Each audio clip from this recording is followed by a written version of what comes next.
flight attendant on the long flight from Chicago to Melbourne was hilarious. Throughout the flight, he beamed at my pregnancy, steadied my wobbling body, and exclaimed practically every hour, "Oh my God, you're having twins!" And when he discovered that I was a doctor, you can only imagine his curiosity and excitement. But finally, the flight landed.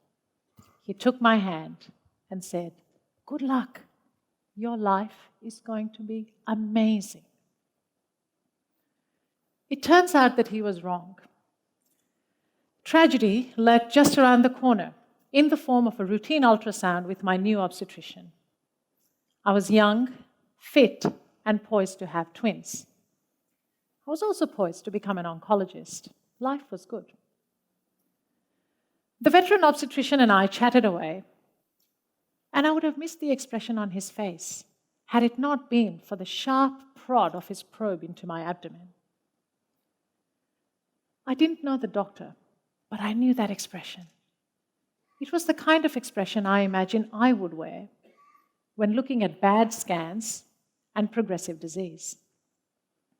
But even before I had an opportunity to frame a question, he had rushed out through the door.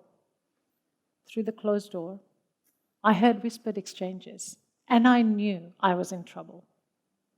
But how much trouble? I followed the obstetrician into a cramped space, obviously not set up for unexpected encounters. He gave me his comfortable chair and took the hard one, the concern on his face now evident.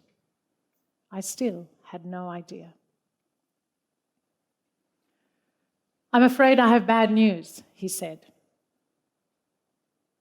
For a fleeting moment, I thought that my medical brain would kick in, and I would pummel him with sophisticated questions to challenge his assertion that my twins were gravely ill.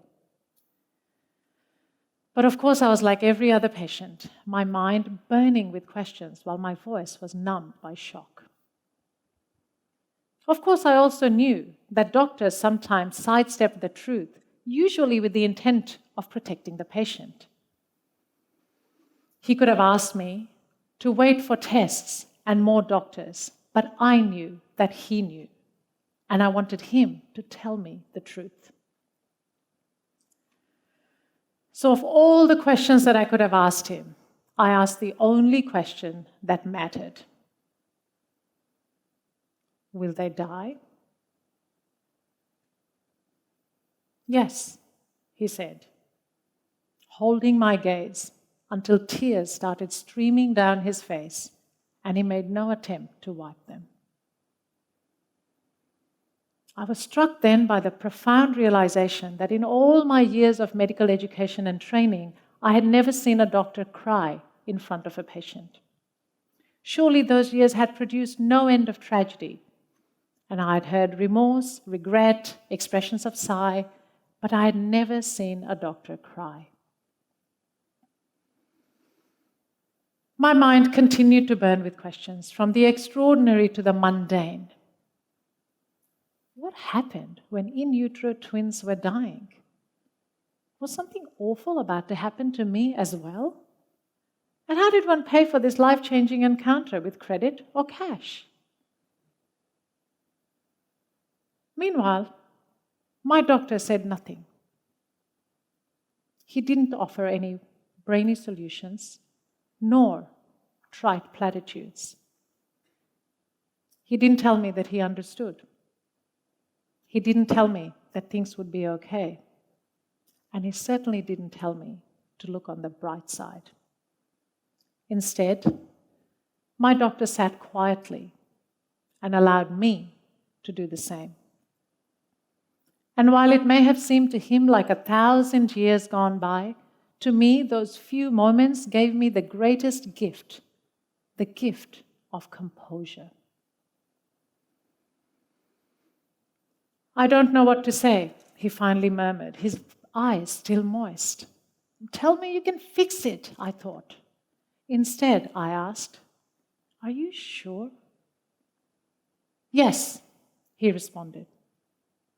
His honesty stung, but he had told me the unflinching truth, and in doing so, almost surgically displaced any uncertainty with the knowledge that I needed to prepare myself for what lay ahead. Later that day, I had test after test and saw doctor after doctor, but I coped better because the first doctor had told me the truth. It's difficult to know what sort of an oncologist I might have become had it not been for the searing experience of my personal loss. But what my loss showed me is that while technical skills matter, what matters most of all is the art of medicine.